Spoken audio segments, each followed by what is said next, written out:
మరో 4 రోజుల్లో ఆగస్టు నెల వచ్చేస్తోంది. ఆగస్టు 1వ తేదీ నుంచి సామాన్యుల ఆర్థిక విషయాలకు సంబంధించిన అనేక నియమాలలో కొత్త మార్పులు రాబోతున్నాయి. ముఖ్యంగా credit card, LPG, UPI, CNG, banking రంగానికి సంబంధించిన ఈ మార్పుల వల్ల నెలవారీ ఖర్చులు పెరిగే ప్రమాదం కనిపిస్తోంది. అందుకే ముందుగా అవేంటో తెలుసుకుని అందుకు తగినట్టుగా ప్లానింగ్ చేసుకుంటే మంచిది.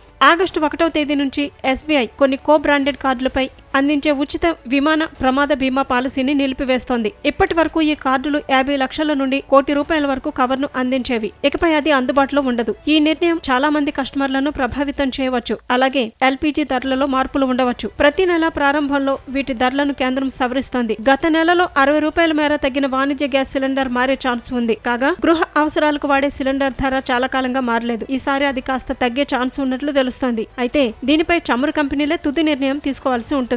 ఆగస్టులో చాలా పండుగలు ఉన్నందున బ్యాంకు సెలవులు ఎక్కువగానే ఉన్నాయి. రిజర్వ్ బ్యాంక్ క్యాలెండర్ ప్రకారం తెలుగు రాష్ట్రాల్లో వినాయక చవితి ప్రత్యేక సెలవు ఉండగా ఆగస్టు 15 దేశవ్యాప్త సెలవుగా ఉంది. పలు రాష్ట్రాల వారీగా ఈ తేదీలలో మార్పులున్నాయి. అందుకే ఈ తేదీలకు అనుగుణంగా బ్యాంకు పనులు చక్కబెట్టుకోండి.